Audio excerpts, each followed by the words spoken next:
বাড়ি ফেরার পথে বাইক দুর্ঘটনায় মৃত্যু হয়েছিল ফাটাপুকুরের দুই যুবকের। তাদের সঙ্গেই ছিল এলাকার আরেক যুবক লক্ষণ বর্মন।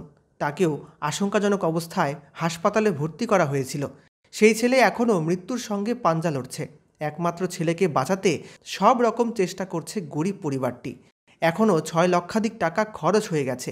ছেলেকে ভালো করতে আরও যে কত টাকা লাগবে তার হিসেব দিতেই পারছেন না লক্ষণের অসহায় বাবা বিরাম রায়। চা বাগানে কাজ করে কোনো মতে সংসার চালাচ্ছেন। ছেলে 2 বছর আগে ডেলিভারির কাজ শুরু করেছিল। এখন সে মৃত্যুর সঙ্গে লড়ছে। ছেলেকে ঘরে ফেরাতে চাই অর্থ। বাবা বিরাম রায় বলেন, তার একমাত্র ছেলে ডেলিভারির কাজ করছিল 2 বছর ধরে। সপ্তাহ আগে সন্ধ্যায় এক বাইকে করে ফিরছিল এলাকার 3 বন্ধু। আসার পথে দুর্ঘটনার শিকার হয় 3 জনই। 2 জন মারা গেছে, তার ছেলে সবার পেছনে ছিল। কোনো মতে প্রাণে বেঁচে গিয়েছে, কিন্তু এখন আইসিইউতে ভর্তি। ডাক্তারবাবুরা আশা দিয়েছে সেই মতো অপারেশন হয়েছে, তবে এখনই কিছু বলা যায় না। চিকিৎসা করাতে অনেক টাকার দরকার। লক্ষণের 3 দিদি জামাইরা তাদের সাধ্যমতো চেষ্টা করছেন। পাড়ার যুবকেরাও এগিয়ে আসেন। কোম্পানির পক্ষ থেকেও কিছু অর্থ সাহায্য পেয়েছেন, তবে তারপরও যা টাকা দরকার সেটা কুলানো তার পক্ষে সম্ভব হচ্ছে না।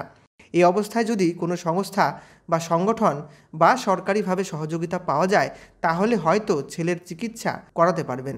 লক্ষণের বাড়িতে রোজই এলাকাবাসী এবং আত্মীয়রা আসছেন, ছেলের খোঁজ নিয়ে যাচ্ছেন। এলাকাবাসীরাও চাইছেন যদি কেউ সহযোগিতার হাত বাড়িয়ে দেয় তাহলে পরিবারটির উপকার হবে। তো একটুখানি ভালো হয়েছে, আগে থেকে একটুখানি সুস্থ হয়েছে, কিন্তু এখনও অনেক পয়সার দরকার। অনেক ধান মারাজন ঋণ অনেক করা হয়েছিল। তো এখন ডাক্তারবাবু বলছে নাকি একটুখানি ভালো আছে। যে যেখান থেকে এই ভিডিওটা দেখছেন, একটা আপনাদের কাছে অনুরোধ, একটু করে হইলেও সাহায্য হাত বেড়ে দিন। না, এখনও অনেক টাকার দরকার। ওইটাই আপনাদের কাছে হাত জোর করে অনুরোধ করছি, যে যেখান থেকে পারেন একটু একটু করে হইলেও দেওয়ার চেষ্টা করবেন। চাওয়ার তো এখন কিছু নাই, কিন্তু এখন উপায় নেই। এখন হুট করে তো চাইলেও পাওয়া যাচ্ছে না। আত্মীয় স্বজন আছে, ওদের কাছে কিছু কিছু করে নেওয়া হচ্ছে। হ্যাঁ, সবাই একটু সহযোগিতা করি। মোটামুটি এখন অব্দি কোনো রকমভাবে চলা হচ্ছে আর কি।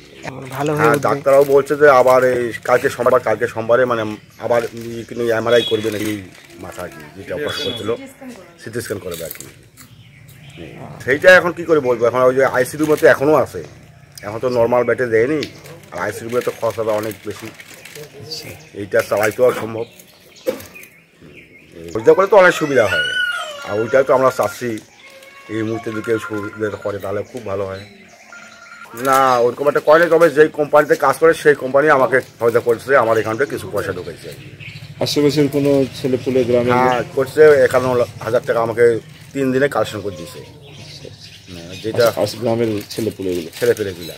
আর এই মেয়ে আছে, আত্মীয় স্বজন আছে, ওরা কিছু কিছু করে যাচ্ছে, এইভাবে চলে যাচ্ছি। তবুও কিছু তো ডিউ আছে।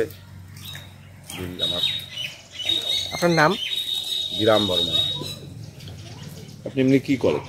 এমনি সাধারণ একটু ভেড়া করার ছোটো একটা বাগানে কাজ করি। আচ্ছা, চাপাতি বাগানে। আর পরিবারে আর কে কে আছে আপনার? পরিবারে তো আমরা ওই ছেলে, আমার 2 স্বামী স্ত্রী, আর আমার শাশুড়ি একজন আছে, আর 3 মেয়ের বিয়ে হয়ে গেছে। ছেলে মেয়ে কয়জন এখন? ছেলে একটাই ছেলে, আর মেয়ে 3 জন। মেয়েদের বিয়ে হয়ে গেছে? মেয়েদের বিয়ে হয়ে গেছে। ওই মেয়ে জামাই একটু সহযোগিতা করতেছে, যাওয়া আসা করতেছে। আমি তো ওই একদিনই গেছিলাম।